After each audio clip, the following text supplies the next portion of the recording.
So yes, welcome to this great session. We're starting a little bit late, but thankfully, after this is lunch, meaning we can overdraw a little bit.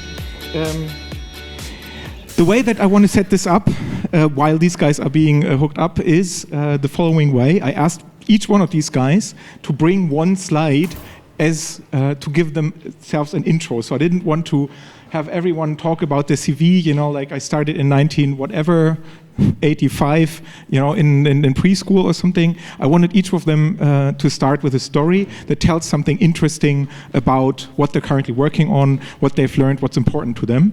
I've done the same. I've come up with one slide to intro myself. You will see that slide 3 times over the course of today because I'm hosting 3 sessions here. And this is actually my professional background. This is the only thing that I've ever properly learned, being an Althistoriker, an ancient historian, Greeks and Romans. That's the only thing that I have a degree in. That's how the whole thing started. And for each one of these intro slides, I've come up with one distinctive, different statement. This one is, eat your own Roman food. This is an authentic picture. I mean, do you recognize me up there in the left-hand corner? This is us cooking from the cookbook of Lucullus in 1997, when you guys were, that little. And exactly, and eat your own Roman food. That's one of the statements probably also for today, for our panel here, because obviously it claims that you cannot only talk about being lean when you're in a big corporation, you actually have to act lean. You have to work the same ways that you want your entrepreneurs to work on, and that's one of the things that we're going to be talking about here with these distinguished gentlemen. Before we start, I'd like to ask you, who of you is part of a corporation that needs to or wants to or is looking to transform? Like, who's inside of these organizations here? Can I see? Wow, okay, that's a lot. And who of you is working for organizations that are helping to transform, like agency, consultants? Fantastic. And who of you is like a blogger or tries to come up with stories to make sense of the whole thing, own methods? Do we have a couple? Yeah, that's fine. That was what I was hoping, because my goal, what I briefed these 2 guys was that I want each one of you to leave this session with 1 or 2 statements that you can use in your everyday work, that you'll be able to say, well, Johannes Nuenning, who has been running Germany's longest running intrapreneurship program, he said this and that. And that's why we want to try this too. And Markus Bold, who is running the intrapreneurship program of, how do I best put it? Like a chemical company is probably as far away from digital as you can imagine. It doesn't probably get much farther away. So like if this guy says that this is how you want to start and these are experiences, you should be able to use those to your own benefit and have a learning from that. So that's what we want to achieve here. Guys, sit down. I already gave you my introduction, ancient history. If anyone's interested in like particular episodes of the Greek history of the 4th century BC, the transition between the classical polis and the Macedon monarchy, come ask me about it later. That's what I wrote my master's thesis about. Okay, let's start with the first story. Markus, this is, I don't know why you can see that, this is a romantic picture of the Werksgelände, of the factory of BASF in Ludwigshafen, and you can believe me, I've been there last year for the first time. It is mega stunning. It is a factory the size of a medium-sized city. It goes on forever. There's flames coming out of chimneys. There's billions of kilometers of tubes. So how does that relate? What are you doing in that environment? What's your thing? Okay. Hey folks, is Markus. Just to give you a couple of numbers. We have 120,000 employees. We sell 64 billion in chemicals. We have 4 billion in capex and 2 billion in R&D. Now you might ask a question, why the heck are you here? And I can tell you, when I was hired 17 years ago, actually my feeling for numbers ended somewhere at millions. And now I worked in strategy. Actually, I now titrating myself back. When you look to the beauty of the picture, saying for me as a chemist, it looks beauty, more or less what do you see? You see pipes, plans, translates into complexity. Our North American friends say BASF stands for better ask someone first.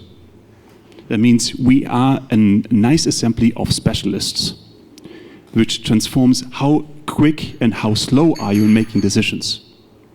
The third element is essentially what is your acceptance of failure in that kind of setup? 0. Next one, imagine a digital world clashing into this one. And we, as a hardware company, we are facing the same issue as you guys potentially do as well. And to be honest, do we have a clue how to tackle that?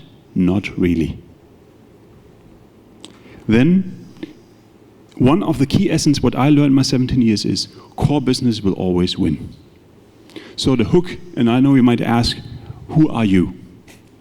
You look to the upper right corner, means I'm the head of Chemovator, which is a separate legal entity. So formally, I've left BASF because I firmly believe to find a safe spot, a protected area for BASF entrepreneurs, we need to take those employees out of corporate structures. And we are lean ourselves. We are just hatched last year, so we're 8 months old. We do not have processes. We do not have big folders. We just do things as we think they are right. If they work out, we keep them. If they don't work, we drop them or we change them. We are a total of 5 employees, not more. We are really short in budget, so we don't count in billions. We don't talk in millions, so we are much, much smaller. And last but not least is we give the teams the authority to own their thing. We give BASF employees to take their bold ideas in the protected space and to turn it into business. And when you look into the picture, the core business looks essentially into assets and plans, means in technology. And where we are is we look into market opportunities, what's next. Thanks. Thanks. Johannes, this is a picture, like if I don't know, the ones in the first row will probably be able to detect myself again in it. Yeah. So this is like the authentic picture of one of the demo days of UQBATE. Was it the 16th or the 14th demo day? What's the story of this picture? So this is happening in the very Telekom headquarter in my hometown Bonn, so in the lobby of this building. So it's a public event where our corporate entrepreneurs have 3 minutes to pitch their ideas, and it's a feedback and networking event by design. And I want to briefly walk you through why this is important. So I believe, of course, it's important what you do, right? So do you have some kind of the proper idea in mind? It's also important how you do it, right? So that's somehow a story which brought us together here, right? Lean, Agile, Scrum, all these kind of things. So which methodologies are you taking, right? Using, and but it's most important who is actually working on the project, right? So. I believe, and that was basically also the starting idea back in 2011 when we started with the first team, I believe that entrepreneurs are making innovation happen, right? And entrepreneurs are like customers. So you have to attract them, right? They show up voluntarily and then they are going to take their own decisions. And thinking about learning and failing fast and trying harder is, trying hard is very hard, right? So it's frustrating to see that a prototype fails, right? Which you have put a lot of effort into, right? And that's something you have to overcome personally over and over again, and that's what makes startups successful. And I believe that it's possible to design these kind of environments also within large corporations, even within Deutsche Telekom, right? And so we started with a pivot somewhere in 2017. We did a 3 months acceleration offer to teams which want to turn their idea into fundable projects and then pitch it, for instance, on these kind of events. And we designed, so for instance, something we call a sabbatical, where people can take their idea, get the intellectual property transferred, and launch their own business, because our company is not fast enough to help them to apply the official strategy to this surprisingly new stuff. And I believe it's important to help those guys and to bring it to life actually. And we helped since then 35 teams, about 100 people from all over Europe, and 12 companies have been found. And so to me, it's important to measure, for instance, the financing rounds, right? So there are teams which are supported by the Spin Lab, for instance, in Leipzig, or by Hubraum, our own entity, or by business angels. And that also transforms into how I describe my role. So I'm calling myself an internal business angel. So I focus, of course, on business, but there's also some kind of angel side to it, which is helping those people dealing with the hard issues they're having to deal with, right? Be there for them. That's a very important task. And in this sense, UQBATE is an incubator for innovation and culture at the same time. Thanks, Johannes. You mentioned that since 2017, there were some 35 teams. How many people do you think have you reached and have worked with in your program since it was started in 2011? What do you estimate? So the estimate is around 1,000 people, so in different, depth, right? So some people were just reaching out like, okay, I have an idea, what shall I do? Do you have some feedback? And others were showing up at our events. So we do something like a startup weekend.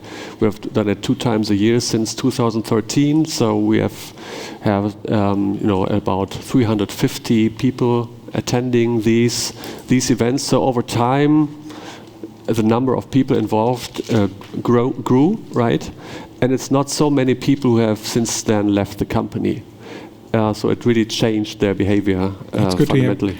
So one of the questions that I'm interested in, and that probably many are interested in, is what are necessary resources for what you're doing, right? Because in a lean environment, everybody's talking about how do you achieve a lot without spending a lot. And you're both in companies that are used to spending a lot on resources, Absolutely. right? You already mentioned that like you consider yourself a small team, that you have less money. From Johannes, I know that totally, like his organization is the leanest that I've ever seen. But the question is that voluntarily so, or is that just because nobody will give you any money for your work? Because the really interesting question is, if digitalization is such a big topic, shouldn't it be funded along the same lines, with the same manpower, with the same budgets, like other large corporate projects? Or is the opposite true? If you want to create a new work environment, should you again, eat your own Roman food and spend as little money as possible? How have you been set up? What are for you like essential resources that there need to be budget and people for? What's the part that you can basically create from scratch by stepping out and saying, hey, well, everyone who's interested in entrepreneurship, just join me for lunch? What do you think is essential? Potentially, I can pick it up. What we started with is that our program for the company actually is free. So we don't charge a company, means the boot camps we do, means how can I experience myself as an entrepreneur, more or less is free of charge. Do we spend a lot in that field? Actually, no. Means we talk about a very low million number. So but there is millions on the table. There is millions on the table. Means more or less when you put it all together. But essentially, is to run essentially bare bone program, you talk about 2 to 3 million order of magnitude. Per year? That's per year. That's essentially what the core operations are. But nevertheless, when you compare to the big numbers, we are somewhere behind the comma in the billion range. So more or less, we are flying under the radar, which actually is a great advantage. Nevertheless, means regarding key resource, actually for me is endorsement as well by the organization, by the very top. Means I made a wrong assumption is to work with middle management. To get into the organization was completely wrong. It needs to be on the tops. You heard it this morning. I can confirm 100% for us it's true. It needs to have the key resource from the very top. Then just anecdotal story. Last week we accepted one team. And without one working session, I received only an email for that corporation we need 500,000 of resources. Without any comments, without any steps. That's precisely what we don't want. Because in the first 3 months roughly of work, we want to have teams going out with a paper exercise and saying, actually, is it worthwhile? Addressing the why question you heard. Why the heck are you doing that? Who needs that? Who needs that from you? And we have a tendency by our teams, which is a cultural trait, is we believe we know everything because we are self-sufficient ourselves. And saying that is actually what we're trying to change with very strong impulses from external. So more or less those resources from external are key for breaking down the mindsets and actually paving the way for new cultural trade, at least from my end. Johannes, how many millions do you have for your program? So I spent 2.1 million since 2011, and out of these 2.1 million, 8.5 in the first 2 years. So that translates into that in corporates like ours, time equals money, right? So actually, the most important resource you need to, get a hand at is that you are allowed to do what you believe is right, and that you help others to be allowed as well, right? So our 3 months scholarship, as we call it, is a job visit, right? People come to our department for 3 months. So we did a little corporate hack with a form, right? You can some writings, underwriting, and then everything looks formal, and then people can come to us and have 100% of their working hours available to really get things off the ground. And that's that compares to the bankruptcy of a startup, right? So they're running out of cash. Our people run out of time, right? So we literally put them into a garage. And I understood that startups don't go into the garage because it's cool, but because they have no money, right? So, and then you have to do all the work which is needed to be done yourself. And the beauty of this approach is that then you are getting fast because you're taking the decisions also on your own behalf, right?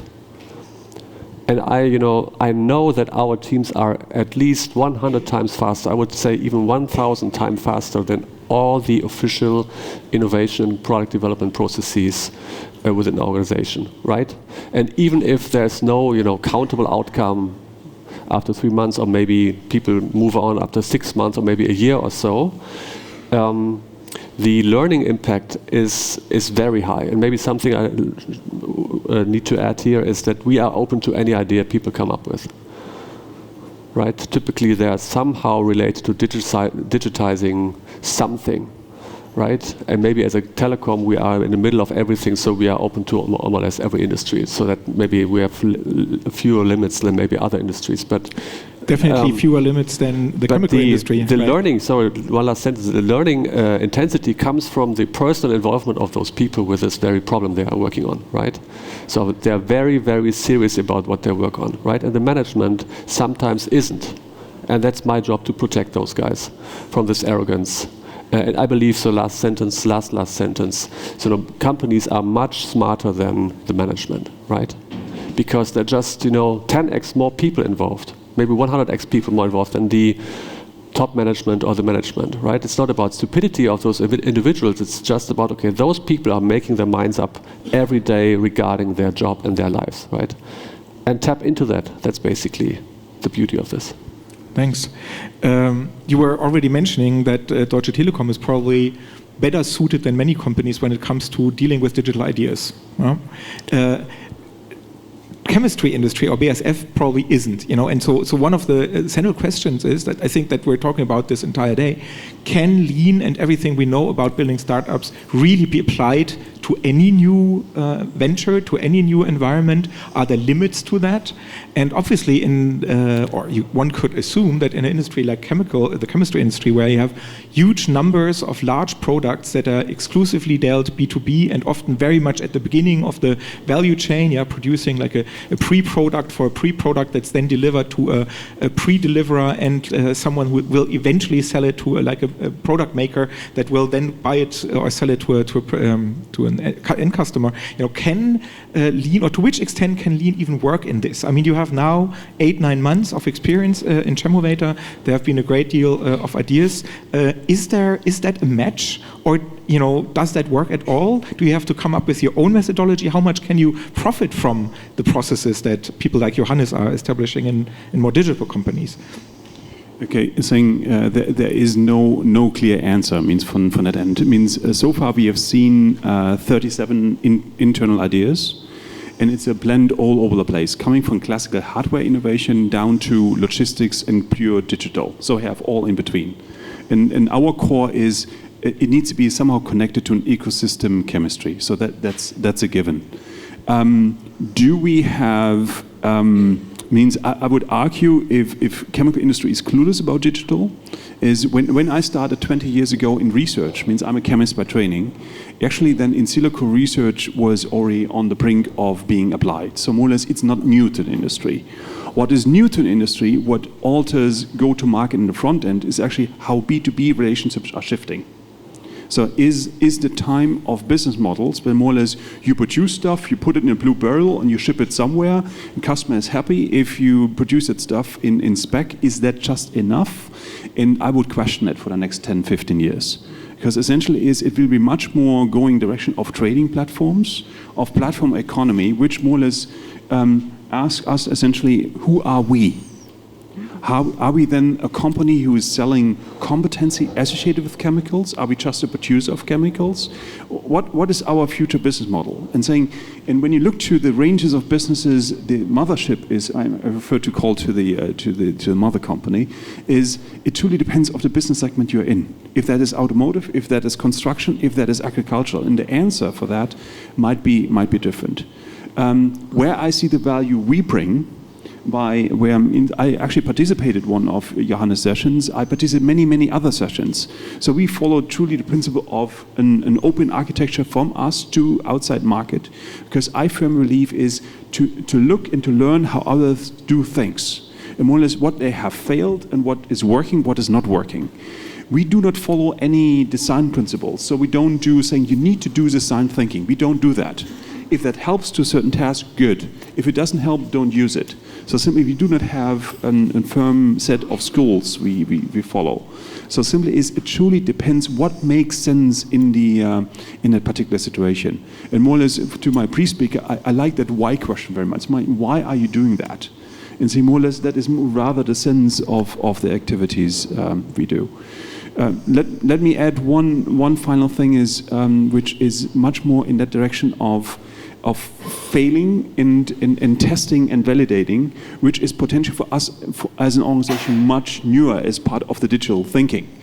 And just to give you a couple of numbers, we've seen 37 ideas. We accepted 8. And out of those 2, we have a 3-month period where we test the initial hypothesis, and we had 4, and 2 were actually killed, which is in a large corporation, and a thing means more or less the failure rate is pretty high, which resonates with in the classical mindset, which is known to the digital entrepreneurship world, but not so much to the hardware world, which is much more conservative. Because you look into things, is it validated? Is it really holding true? And that is actually when I think, and when I currently look to our status, the most and still ongoing learning we have in our own organization. Speaking about learnings, Johannes, you started in 2011 when, it's only 8 years ago, but it feels like an eternity, right? I mean, it's a year that... Look at me. Yeah, you see the deep grooves in your face, I know. 2011 was when I think the Lean Startup came out even, so it's really a long time. If you look back at your younger self, or if you see yourself in the shoes of someone who needs to start a program that kickstarts entrepreneurship in a corporation, could be Deutsche Telekom, could be somewhere else.